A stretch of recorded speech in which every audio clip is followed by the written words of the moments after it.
Come on, let's bang our head. This is the Blaring Out with Eric Blair show, and tonight we're here at the Revolver Golden God Awards. Lemmy, Blaring Out with Eric Blair show.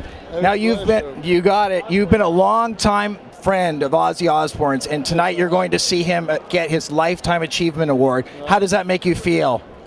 It makes him feel better, I think.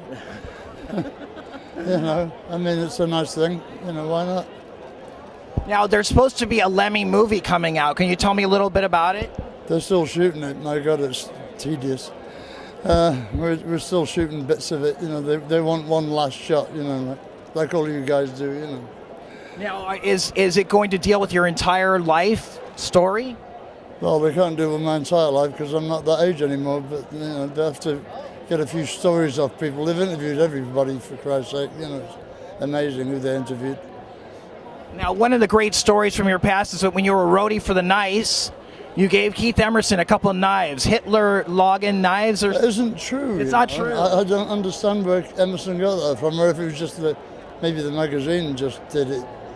Or maybe Emerson wanted the hype. Maybe a slow news day, I don't know. Yeah. I never gave it. He was already doing that when I first saw him, when I first met him. And now I just read your book, White Line Fever. Oh, yeah? An amazing read, easy read. At least it's quick.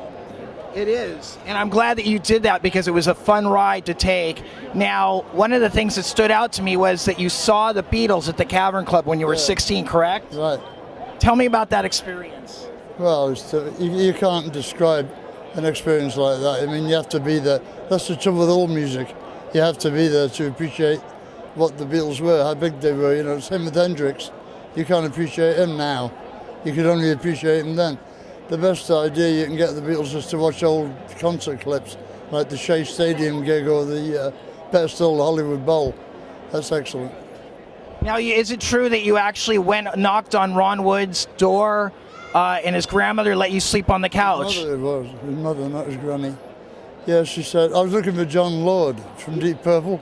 He was living with Ronnie at the time because he was in a band with his brother. Were they called the Birds? No, Ronnie's band was the Birds. But his brother, Arthur, was the Artwoods. They were like a jazz rock band. And John Lord was in them then. And like an idiot, he gave me his address, so I went down there.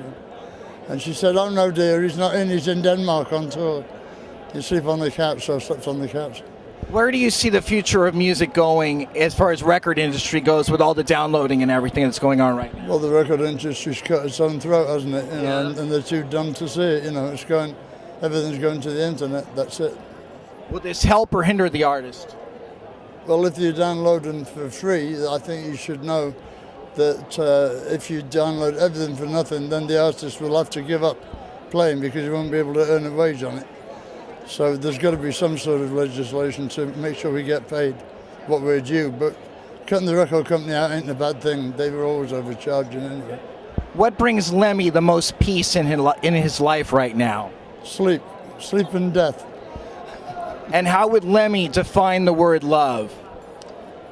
I don't know really. My bass. When can we see a new Motorhead? It lets me down, It never goes out the door. It's the girl. It just sits there and says, use me. I know. Sometimes they get a little too needy. Sometimes you get a broke string, but you can always fix that. Yeah.